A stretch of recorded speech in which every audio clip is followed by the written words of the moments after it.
Hello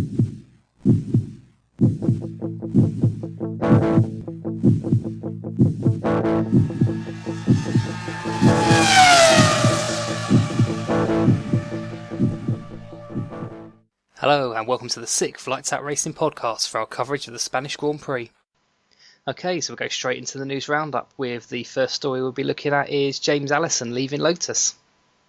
And up second is the news story that Pirelli are considering a tyre redesign after their recent failures. And the third story we'll be looking at is, will the point-style penalty system that's been proposed work in F1? Okay, so first up then, it's the news that James Allison has left Lotus after 8 years with the team. Yeah, that's right. The rumour has it that he may be on his way back to Ferrari. Yeah, so when was he there last? Yeah, he's done a spell at Ferrari before. He was there in 2000, I believe. He joined the team just around the Michael Schumacher dominance era. So it seems at the moment, although it's not, this isn't verified anywhere, that that's got to be the favourite team he's used to go back to. I understand. Well, other rumours were that Williams and McLaren were interested as well. I definitely don't think he'll be leaving the sport. I think he'll be looking for another team. I don't think it's a retirement or going off to do something else. Definitely not. So the deal must have been done for him to resign, I would have thought. I don't think it's like any job, is it? So do you think he signed preliminary agreements with a particular team? It may be, or it may be just sort of a gentleman's handshake that if you ever leave Lotus, there's a place for you back at the team kind of deal. Don't really know how that would work.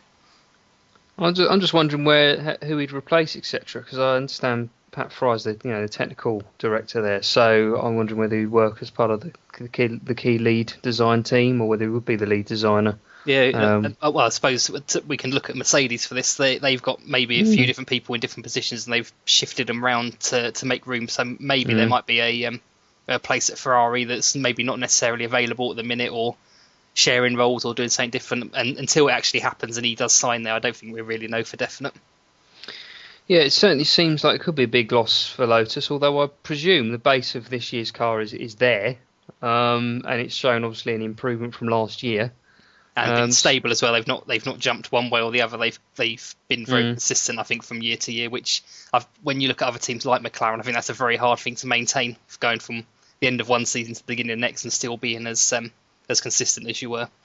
Do you think momentum is the key impact for Lotus? Then do you think it will be a heavy impact, sort of a quarter away into the season for a key designer to leave, or do you think that it gives them enough time to get another designer in to work on, which I think that obviously they have done now. They've announced that that they can then start working on next season's car and the upgrades for the rest of this year. Yeah, because next season's car is going to be such a different car compared to this season. I think if he had to leave, they're parting company at the best time for both, I think. So when James Allison goes to wherever he's going to go, he can get a good handle on the 2014 car for them, and Lotus as well. Like I say, I've got time for a new developer to actually bed in as well before the changes come about. Okay, on to the second story, which is the Pirelli tyres once again being called into question after a failure for Paul di Resta this time in practice. Yeah, it certainly seems to have come back to the fore from Bahrain as well. And what's quite noticeable, I think, is from Bahrain when Pirelli was saying that the tyre issues were caused by debris, as was regularly twittered. It seems that now they're starting to recognise or identify that it's mainly down to some form of construction within the tyre itself. Which I think we covered in the podcast as well, didn't we? Was our suspicions of where the problem lie. It did, yeah, because what I don't know anything about the tyre constitutions, etc. But what didn't seem to make sense was that the tyres would, if I just use some specific examples, for example, like Lewis Hamilton, the tyre seemed to come away at the wall, which doesn't immediately suggest to me that it is caused by debris necessarily. You think it would break up sort of in between the tyre, etc., and that seemed to be the case with the Resta as well today. So, I think personally, I feel this is a more serious issue than is currently being made out in F1, really, because if an accident occurs as a result of this delamination when it's quite warm, there could be quite severe ramifications.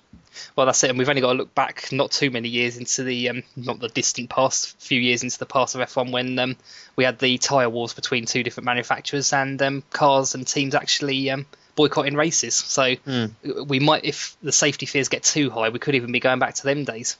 Yeah, obviously we hope not, but I don't understand what options they could then have. I mean, I suppose if I don't get the impression at the moment that they've necessarily got a fix on what they need to do, which would suggest that they until otherwise decided they would continue with the current compound rather than revert to last year's compound, which seemed a little bit more stable.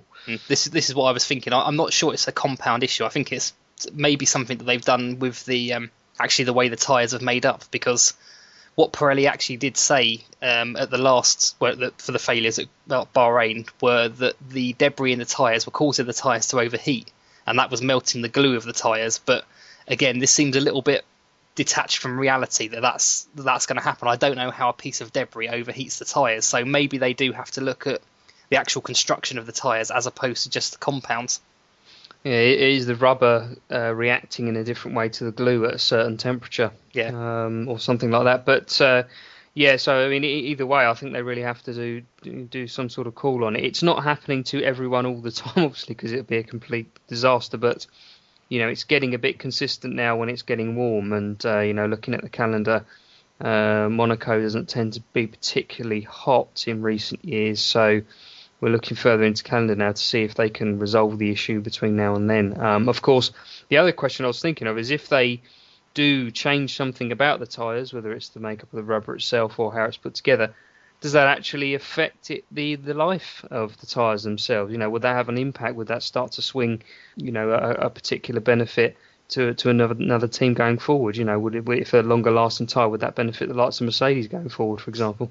Yeah, it could do. There's definitely that possibility, but I think the problem they're going to have is they're not going to be able to get anywhere near the amount of data from testing that they need to get a new set of tyres in, so they can't redesign these current ones from the ground up, essentially. I think the only option they've got is to maybe go back to last year's tyres, and with the small amount of time they've got, modify those to this year's. I think if they can't sort out the problems with these tyres, they need to abandon them completely and say go back to something they know. I don't think they can introduce a brand new set of tyres. I don't think they've got time for that, because if you look at the way Pirelli do their testing, they do testing throughout the season on different things. They're taking different tests, different measurements of different things all the time, and I just don't think they can actually build up the amount of data to start from scratch again that they need to bring a brand new set of tyres. So I think that if they are going to do it, the only option they've got is to revert back to last year's tyres. Can they even? Yeah, I tend to agree. But I mean, can they even afford to make small tweaks to the original tyres? Because could that still change the composition of them without thorough testing? Yeah, it could be. Again, like I say, because the races now, they're all set in motion. You can't stop the season because there's something wrong with the tyres.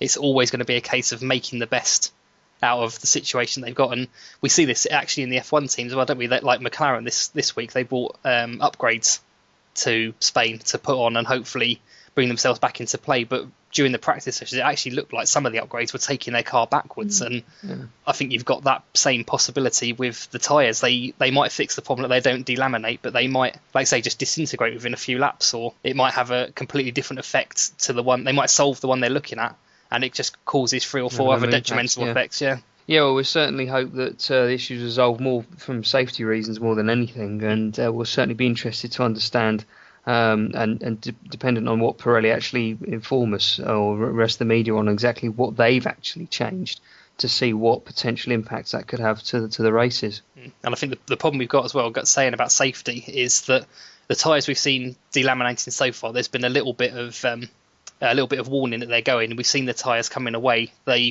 They failed, but not in a dramatic way. But who's to say that if they get too hot, there's something there. If they don't know how they're working and they don't know what's causing this issue, that one of those tyres isn't literally just going to blow out, explode, and throw a car off at 180 miles an hour. That's what would be my concern with driving a car under the current conditions.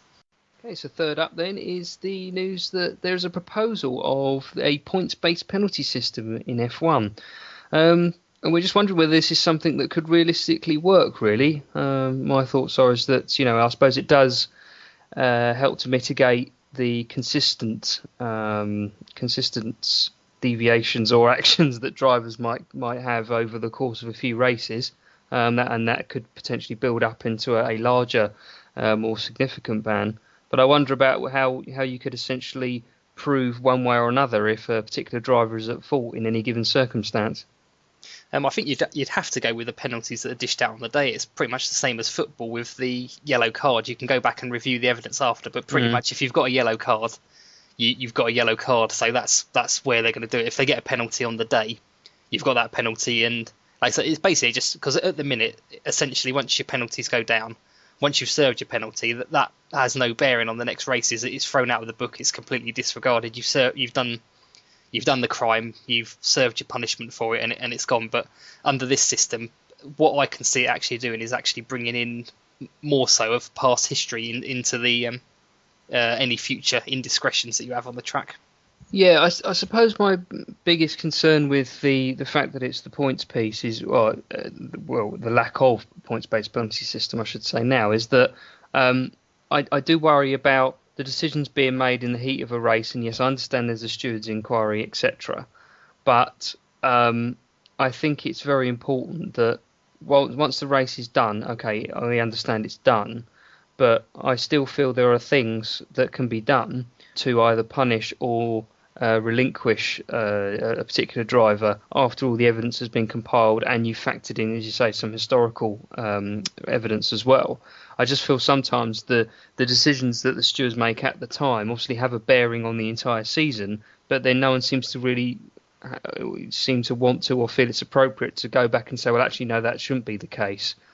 I mean, that could still be done under the system, because I think if someone's proved after the race to have maybe served a drive-through penalty that they weren't supposed to have, they can then revert it back to the current system essentially and just scrap that from the record. So if it's reviewed and say maybe someone has 3 drive-through penalties and that equals a race ban, that if that was the case, that'd be really harsh. But something along those lines. But if one of those was been when they look back on the evidence was deemed not to have been what they first thought it was, then possibly it would they would be able to just remove that one and say, okay, that one doesn't count. You've only got 2 drive-throughs effectively.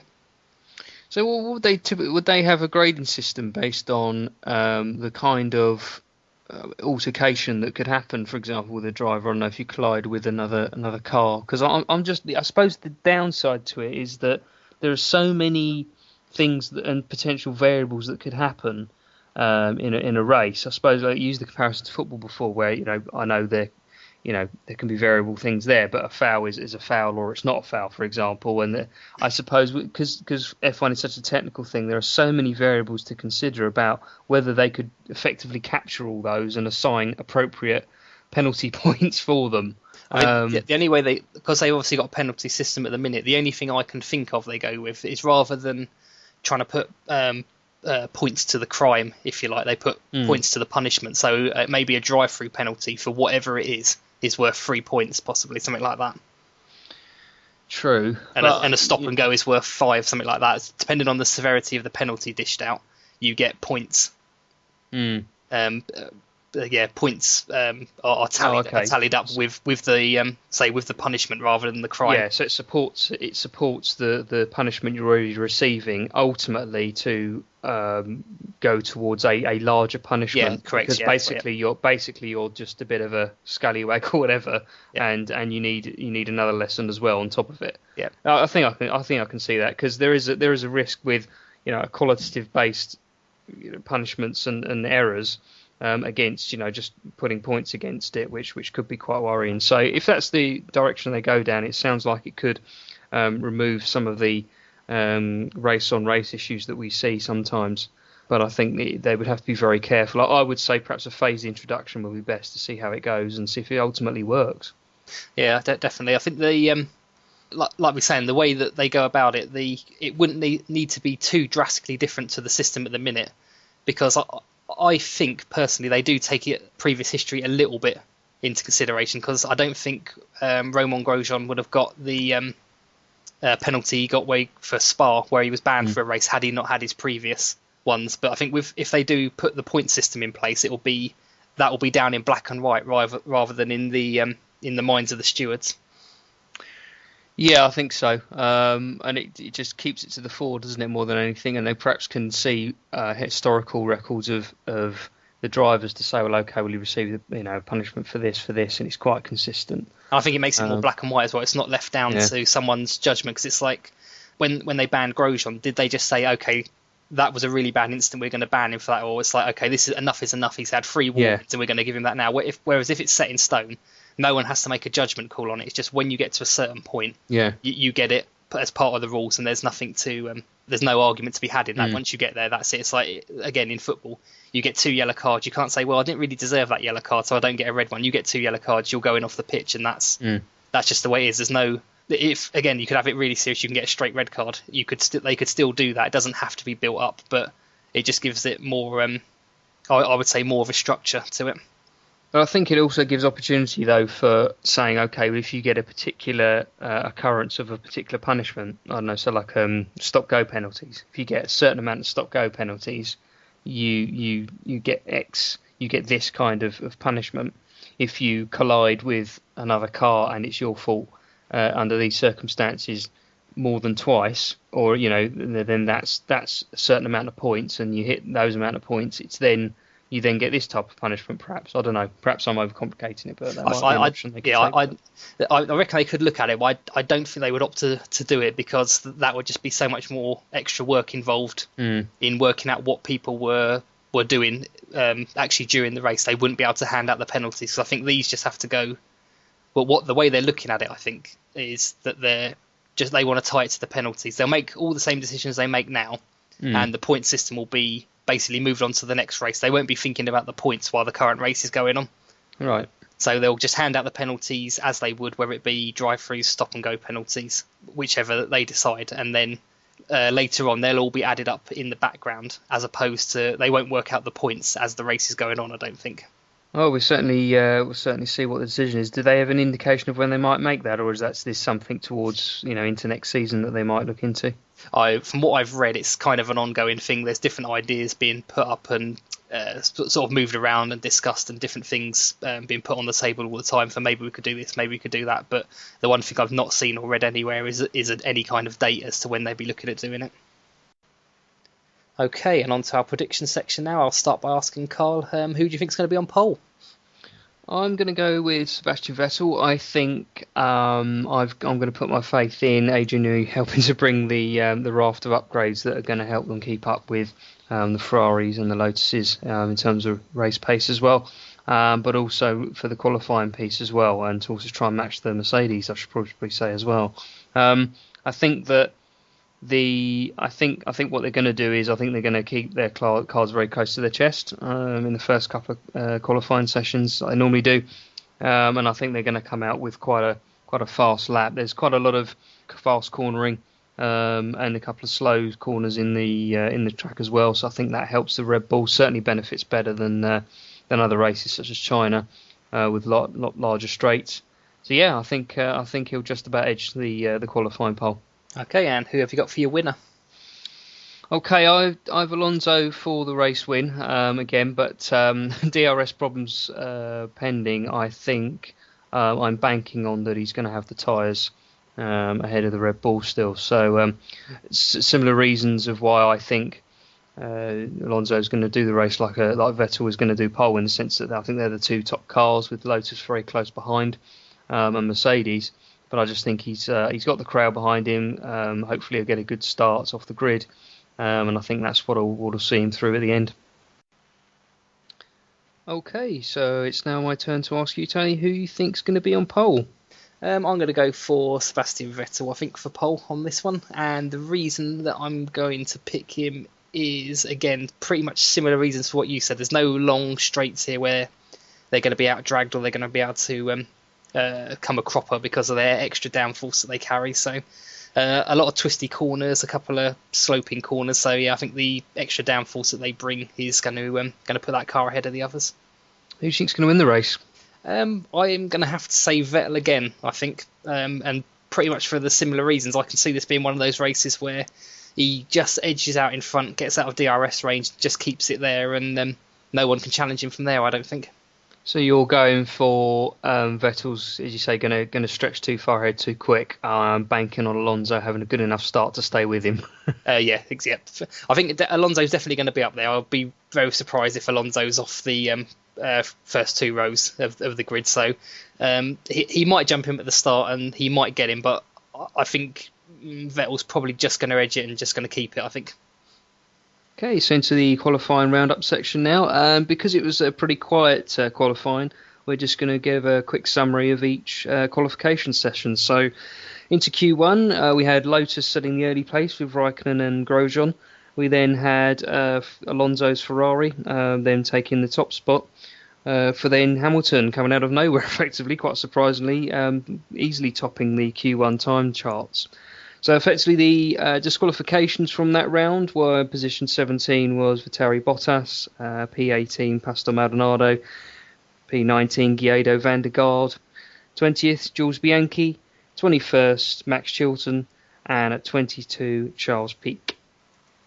And then into Q2, the only real action we had there was Hamilton setting a fastest lap of 6/10 up on the nearest car behind him. We also had a few penalties to take into consideration as well. We had Massa and Gutierrez both penalised 3 places on the grid for impeding other cars. So the people that were out in Q2 were Daniel Ricciardo in 11th, Jean-Eric Vergne in 12th, Adrian Sutil in 13th, Jenson Button in 14th, Nico Hulkenberg in 15th, and Gutierrez in 16th. And one noticeable thing actually from that as well is Perez making it into the top 10 while Button is there in 14th. Okay, so finally then Q3. Effectively the expectation I think was that Vettel and Alonso would top the qualifying charts with Raikkonen closely behind, but it turned out that it was a Mercedes front row lockout, with surprisingly I feel Rosberg doing a 1:27.18 and Hamilton closely behind on a 1:29.72. Vettel can only manage 3rd, Raikkonen 4th, Alonso and Massa 5th and 6th respectively, Grosjean on 7th, Webber 8th, Perez 9th and Di Resta 10th.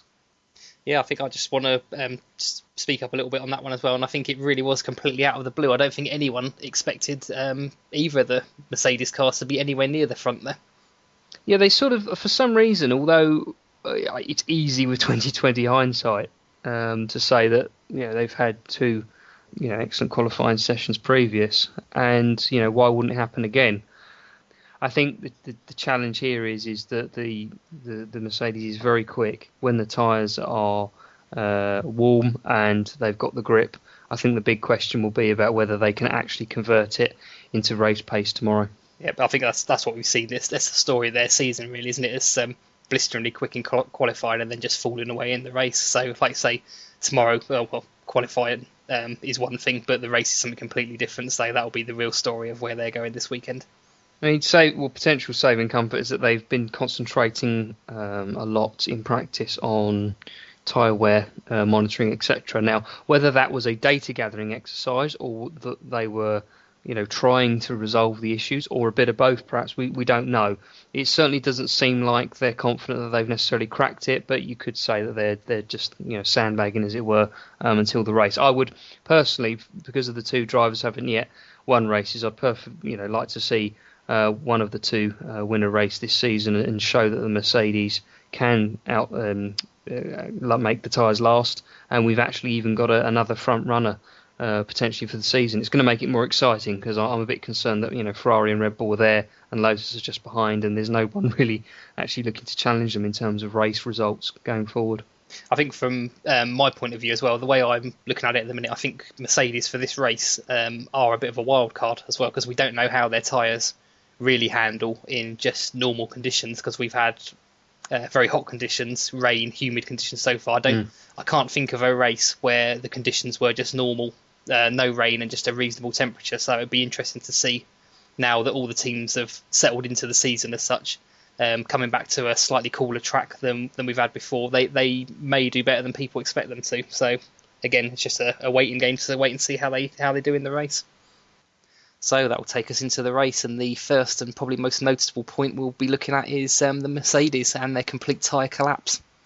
Yeah, well, even the drivers were they didn't seem too confident at the beginning of the race. They know what happened in the previous one.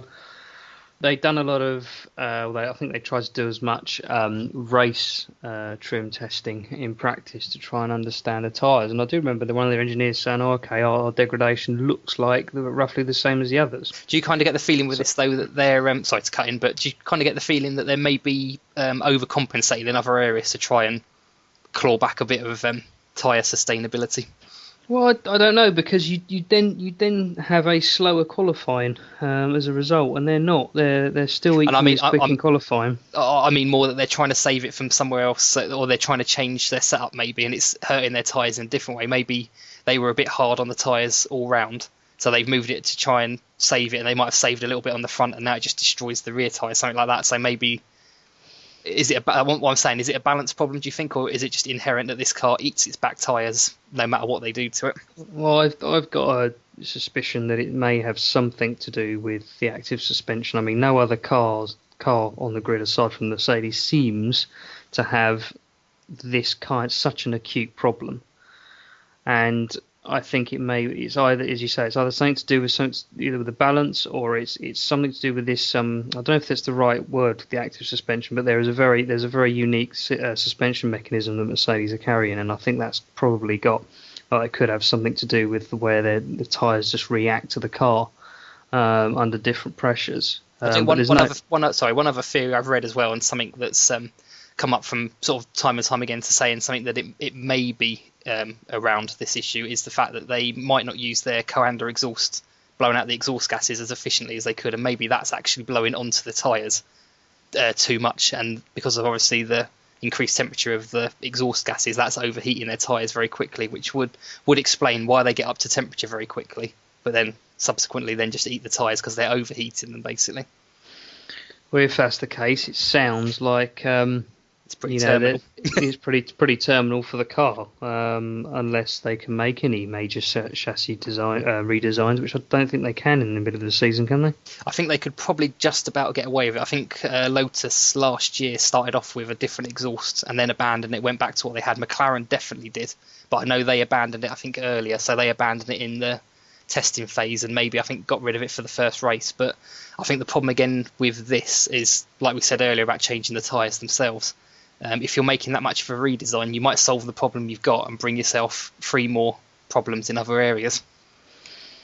It's no doubt that they're still suffering a major issue where literally within the first couple of laps, whether they're out in front or they're in the pack, they really suffer. And I think in the next race for Monaco, it'll be interesting to see about whether they feel they've been able to make any more progress, because we could see like a Mercedes train pretty much if we're not too careful, and it could be a bit farcical. Or do you wonder maybe it's a strategic error as well? Maybe they're pushing too hard in qualifying, whereas all the other teams are capable of doing those times, but they know they don't need to because they can overtake Mercedes within 2 laps anyway, so they can save their tyres a bit more. And Mercedes are overcompensating in qualifying and taking too much life out of the tyres in a car that already eats its tyres, and then that's why they're falling off so quickly, because they've got less life in them to start with as well. It's hard to say, because Red Bull typically like to stay out in front and and then speed away at the beginning. But so a lot of teams never want to qualify lower than they necessarily have to, because they do feel it obviously gives them a worse chance. Probably save Ferrari, who are quite comfortable. They're just they're the team that starts the best in races by far. I just think sort of looking at Red Bull's a good example, though. I think they tend to look at the long game more in the entire weekend, whereas I think McLaren have been guilty of it in the past, and I'm hoping that Mercedes aren't going down the same route now of just focusing too heavily on qualifying.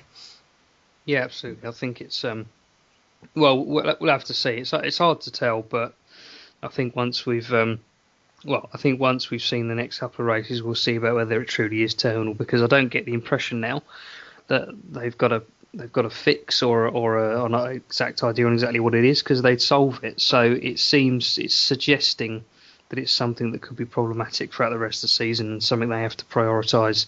Won't be the case in the next season. And I think that something else that's also quite worrying with it as well is, if you think about what we said again on previous podcasts as well, we've come to the end of the hot stint of the season now. We've come back to Europe, the temperatures are dropping. Temperate, yeah. And if anything, they actually look worse in the cooler temperatures than they did in the warmer temperatures, and they were fairly bad on their tyres then. So, but saying that, Barcelona is a fairly high wear track, so that it may be that it's everybody was hit hard at this track, and on a lower tyre wear track they might come off a little bit better. But like I say, it doesn't bode well for the fact they've come to the cooler temperatures, and it doesn't seem to be the heat that's been the problem for them. Yeah, we also saw once Rosberg was out in front after the start that I really got the impression the other drivers weren't actually even pushing; they were just waiting for his tyres to completely fall off, and it really was a case of just coasting by, and they did in their droves. And I think the thing was, you can tell that as well by the fact that when Vettel's out there in front, he knows exactly how much of a gap to put between himself and the others, and Rosberg at no point was ever able to do that. He never even looked like he was going to pull away. They all had him at the sort of there waiting to overtake him just in the DRS window, and as soon as the DRS window was there and DRS was active, that was it. They just sailed by, and that was it. He was never able to get out of that gap. There wasn't a 2-second gap that they brought back in. He never got away. Whereas by that point in a race, Vettel was normally 3-4 seconds up the road, isn't he? So yeah. So afterwards, it was a pretty Alonso with another fantastic start that he normally has, and I'm amazed other teams don't concentrate on this. But as he got ahead and got into the top three at the start of the race, he was pretty much there and set, really, wasn't he? Yeah, that's it. I don't think you was going to get many people challenging him from there. And again, taking this back to the tyres, unfortunately, the fact that the Ferrari this season actually does seem to be quite good on its tyres as well. So there wasn't going to be a case of the teams, like say, waiting for that point where the tyres were going to drop off for him. Pretty much as soon as he was out in front, there was no probably only Raikkonen was the only person in with a shout. And I just think with the balance of their car between pace and the tyres holding on, the Lotus just doesn't have the speed on the Ferrari. No, but they certainly have the tyre saving, as you say, but not necessarily the outright speed, and that may be at the expense of managing the tyres. You saw Eric Boulier being quite resistant to any tyre changes, so they may have felt that they've got a suss on exactly why what causes the tyre wear. But I can understand his point of view, because I think it is changing the goalposts a little bit midway through the game, if you like, isn't it? So yeah. Very much so, but I think going back to Alonso and how far he won at the end, it certainly seemed quite easy. He made 4 pit stops and still, I feel, quite comfortably won the race. I think it shows also that Red Bull struggle in the pack if they aren't able to shoot out at the beginning. And saying about Alonso, so I think as well, if I'm right in saying he did actually have a pit stop in hand over the rest of the field, didn't he? At one point, yeah. Well, he got to the point, I think it was the final pit stop as well, where he had a time in, and he knew he would come out ahead anyway. Yeah. On fresher tyres, and so the tyres kick in within like a lap or two, don't they? Yeah. And then it's tyre saving throughout the rest of the race, and they certainly seem like they've got the better handle on how to manage these tyres going throughout the race. So yeah, we had quite a lot of teams suffering with the tyres again this time. It might be a little bit unfair, I think, to judge completely the tyre wear of everybody by this track, because we know that Barcelona is a high wear track anyway. There's always been a lot of pit stops here, but do you think it's now getting to the point where it's starting to spoil the racing, and it's the car that managed its tyres the quickest as opposed to the fastest car that's now winning the races? Yes, I do, and I think evidence has shown that, especially when we was on board with Alonso, Massa, Vettel, and certainly Lewis Hamilton, that you saw that vast majority they weren't even pushing. The car wasn't even at top revs. David Coulthard mentioned it, and I think that the biggest issue is I fully understand how we probably want to try and avoid like a processional races now, where if one team develops the faster car, if it's so significantly faster, then no one else is in control of that for the rest of the season because they'll just stream ahead.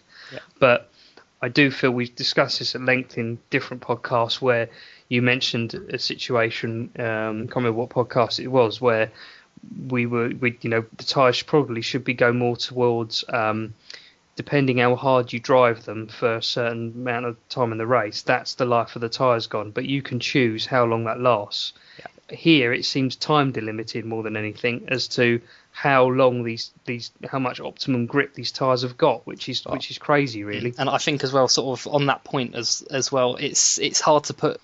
Well, it's hard to really pick up an example or use Mercedes as an example. But when you look at their car, they weren't pushing in that car at all, and it was still eating the tyres. So the tyres are now becoming the dictating factor. It's not the cars are pushing hard and they're wearing them out too quickly. There's a difference between having a normal race speed that just completely destroys the tyres and pushing hard to destroy the tyres.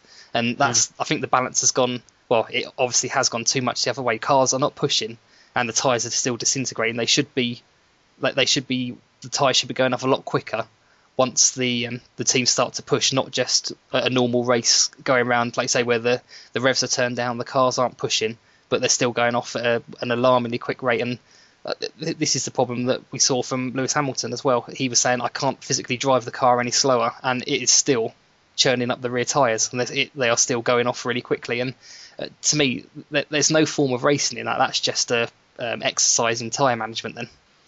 Yeah, it is, and I think the biggest problem you've got there is that it's a case of literally who can drive the least slowest rather than who can drive the fastest. Yeah. And going back to the ultimate principles of F1, it is about who can drive the fastest. Yes, I completely understand that it is a tricky balance, but I just think Pirelli have gone too far here, which, as it's proved with the recent tyre announcements, that they are changing. And I honestly don't feel it's under pressure by Red Bull, as other teams suggested, because by doing this they look like it. There must be a serious problem which they've had to admit to, where it's just not happening the way that they intended. And I think it's a little bit embarrassing for them, to be honest. I think they need to take stock really. And I think personally they were along the right lines last year. I think they just need to make the tyre, similar to last year, a little bit more consistently durable to a certain point where they then fall off a cliff. Yeah. If you want to make it interesting, alter that throughout the season or something. I don't mind, or perhaps change it on a per season basis, so the teams have got to work it out for themselves.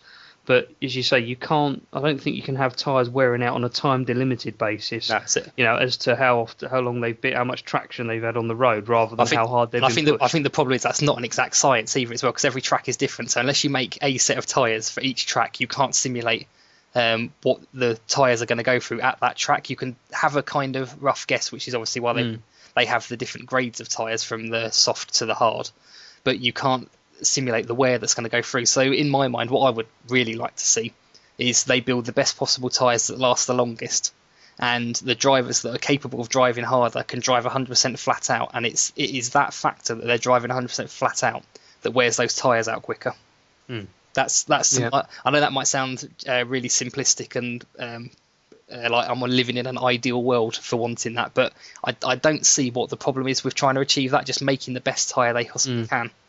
But I also think you can be tactical with that as well, because you'd still get the scenario where race drivers with the fastest cars, or driving flat out, not even necessarily the fastest cars, but it's like driving attitude, isn't it? Yeah. Trying to drive flat out in a particular car would get EQ maximum performance, but only for a short period of time. Smaller teams, for example, that are in a slower car, might be able to get away with fewer pit stops by just not driving it as much. And not only that, you've got different things to consider as well. Still driving as fast as they can. Yeah, and you've got the different sort of things to consider with the way the tyres work as well. Sort of if you heat them up and cool them down, you get the marbles and things like that. So you've got to think about the life cycle of the tyre, as well as just the fact of, because obviously no one can go 100% flat out all the time, because you're prone to mistakes, and you will wear your tyres out very quickly. So they've got to be a little bit mindful of, if we cool the tyres down and bring them up to temperature again, marbles are going to form, they're going to start degrading in that way.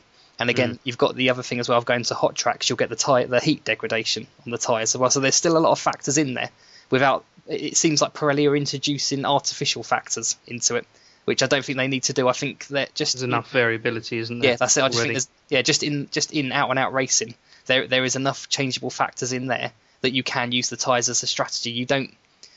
The tyre shouldn't be dictating the strategy. The team should be dictating that and finding the best out of the tyres. And because another argument I've heard is, well, everyone's got to deal with the same tyres, so it's not a problem. Everyone's got the same thing. If it affects some teams badly more than others, well, they just got to learn to live with that, and they've got to build a car that's better on its tyres. But to me, that argument's null and void, because me personally, I don't care how it affects each individual team. All I want to know is how it affects racing as an overall package. And at the minute, I think what it is actually doing is taking away from the racing, because none of those teams can drive flat out. It's not like saying because Lotus made the car that's best on its tyres, they can drive flat out on them all the time. They still can't. No, Yeah. they're still slower and they're still having to save tyres.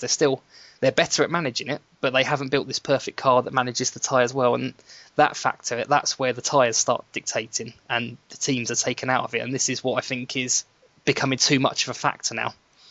I don't know if you agree. I don't know if you agree that it's gone as far as in my mind that I think it has. But Well, I think it has, because I think we've seen the decision to alter it. I suppose my next concern is what they're going to alter it to. yeah, that's it. Because also this week as well, we've more coming out now. We're hearing rumours that, because obviously nothing's been finalised with what they're changing it to yet, but they might actually have as well different tyres for the front and different tyres for the back. And I think that's just opening up another can of worms that can only go disastrously wrong, in my personal opinion. Yeah, I mean, I think they've really got to be clear on what they're going to do about this without giving too much of the game away. You know, they've really got to say, this is, we're not going to give the specifics, but this is what we anticipate the cars to do now. You know, and if it means the likes of Red Bull and Ferrari steam off into the distance, then that means they've made the faster car and they deserve to win the championship with the fastest drivers. And then it is up to the two. There has to be a line drawn in the principles of Formula One that, if you have the best car with the fastest driver or the best combination of the two, then you really should win the championship or do very well. And obviously, like, failure's pending. So, I just don't. I think we've just got to be very careful here. I think, I really can't agree with changing one and not the other. Perhaps because a lot of the tracks seem to be rear limited. Rear limited, I should say. That's why they would just change the one or the other. But then you're only going to have the same problem. Like in Spain, we saw the problem on the front lefts. So you're going to have. I do feel you're going to have the same problem still if they just replace 50% of the tyres. And I don't know about you, but I can see from I don't want to single out McLaren for this because it's just an easy target really. The only reason that McLaren comes to mind is because they've had so many pit errors of getting the back tyres on the front and the front tyres on the back and things like that. If they do change to go down or do decide to go down that route, yeah, it might work better for them. It might be an amazing decision. They might steam ahead, but could be what turns their car around for the season, putting the tyres on back to front. But it's But yeah, it's just something which we have to work with caution, and I really hope that they make the right choice. And as I say, what that is, even though I don't think we have necessarily answers, but I think if they go along something like along the lines of last year's tyres, we at least know what we're getting. Then we had good racing last season. All right, towards the end it got a little bit processional, but that surely can be altered with a couple of tweaks to the tyres themselves, but not to the extent that they have done this season. And I think we might be able to, have a bit of a sport on our hands again. But yeah, until then, it's a big problem. I think as well, it's probably a little bit unfair to blame the tyres for the processional races at the end of the season as well, because you've got to think sort of sometimes because Vettel's some quicker teams have given up, haven't they, as well on development, etc. That's exactly where I was going with that, because they know almost can guarantee what the outcome's going to be to the end of the season. Everyone switched their development to the next year, and that's why they become processional. And whatever you do to the tyres isn't going to change that fact. Very much so. But it's hard to say really about this tyre question and the consistency and the construction of the tyres going forward probably is going to be a game changer potentially in the championship. But at the moment, it's certainly looking like Alonso, Raikkonen, and Vettel for a 3-horse race championship at the moment. Yeah, I think so. I think if Lewis Hamilton was knocking on the door of being one of the challengers up until this race, hopefully, as I say, putting his eggs in there when we come back to the colder races basket and going ahead from there, I think this race has pretty much shown. I don't think he's going to be knocking on that door anymore this season. Like I say, I think it is just those three now. If Pirelli makes significant enough changes to the tyres that make them more durable, then there's every chance Mercedes could be back in it. But you've then got the issue that, you've got other faster cars around as well that would take advantage of that, namely what it seems like Red Bull. Yeah, and not only that, if you look back at last season when they had the arguably more durable tyres, Mercedes weren't very good on their tyres then. So yeah. Especially if the problems aren't something like the suspension and still blowing, perhaps too much hot air through the crown wheels, as you suggest, they are still going to wear out quicker than anyone else. So it's going to be interesting to see going forward. But yeah, it is looking like Lotus, because of the durability, Red Bull, because of their strategic decisions and they've got fundamentally one, if not the fastest car, and Ferrari have got almost the in-between, haven't they? They've got a very competitive car, but can also manage their tyres. So it's going to be interesting to see what wins out ultimately. Yeah, sorry, that's exactly what comes to my mind. If you look at those three cars on the tyre management to pure speed options, you've got completely different ends of the spectrum there. Like say with Raikkonen or the Lotus being able to hold on to its tyres really well, but probably the slowest of the three teams. Alonso seems to have the well-balanced package of the car, which, in my personal opinion, that's the one I would want. I want the balanced car rather than one of the extremes. But then you move on to Vettel, who seems to have the out-and-out speed most of the time, but not in this race. They seem to drop back a bit from Ferrari even in this race, but they seem to be the worst on their tyres of the three. So yeah, it does seem to be a perfect spectrum over that, and it would be interesting if it does pan out for the rest of the season to be that way, and we see Red Bull coming back and taking the qualifying and the out-and-out speed back from Mercedes to sort of cement their place in the fastest overall car. It would be very interesting to see how those different approaches to the car and how the different strategies actually do play into it. Hey, when we get to Monaco, we might get an indication in terms of qualifying time also about how these cars are performing in the tight, bumpy circuits as well, and what impact the tyres have on that. I don't believe the change in tyres are going to happen until the Canadian Grand Prix. So, we'll see at Monaco if what impact that has. But unless I think Mercedes can have a massive amount of improvement, qualify still as well as they did last time, which it shows they can qualify quite well in the slow tight corners, whether they'll be race competitive, because they could still have a say in the next few races, just purely because of their qualifying pace. But we have to see. I think Monaco for tyres as well is a bit of it doesn't really matter what the decision is for Monaco, because it's a bit of an abnormality for tyres anyway. They always bring like the super softs and the softs to Monaco, because that's the ones the teams always prefer, and it's always they just want the softest, grippiest tyres for there. So if they're changing them across and making them a bit more durable, I don't think it has much of an impact there, so you wouldn't really see a lot of difference though. But Canada's one that can be very changeable, and the tyres, as we know, have always played a big factor there in the past, so it'd be a very, very good testing ground. But I think throwing themselves straight in at the deep end if they're going with changed tyres for there, so we'll be interested to see. Yeah, absolutely, we'll certainly watch Monaco with interest. Okay, and that will bring us to the end of the podcast. And first, a small apology that the podcast will be going out late due to some unforeseen circumstances, including a trip to hospital for both of the hosts. So we've become slightly delayed in that, but we're both on the mend now. So no tech explained this week either for the same reasons. So we just want to get the podcast out as quickly as possible after all the delays. So I'll do the quick roundup, and then I'll leave you with the outtakes. If you want to follow us on Twitter, we are at Lights Out Racing. If you want to go to the website and join our forum, and I definitely recommend that, it is www.lightsoutracing.co.uk, and of course sign up for the forum there and you can get involved in the podcast. And with our IGP League as well, you can get information from the forum on joining that as well, which is turning out to be a lot of fun for everybody involved. So again, sorry for the lateness of the podcast release, and I will leave you with our outtakes. And their decision to redesign after... The way you worded that, can I reword that? Okay, and the third story we got is the proposed... Hello?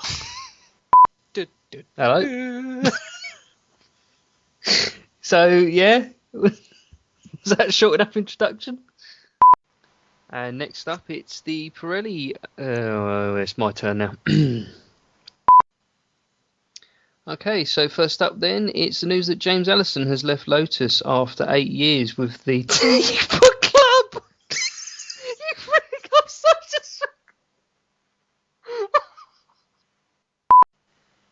a... Okay, so third up then is the proposal of a points-based penalty system F1 in... Is that tongue twister again? I hate you. Let's go. So that takes us into the race now, where the first and probably most noticeable... dear.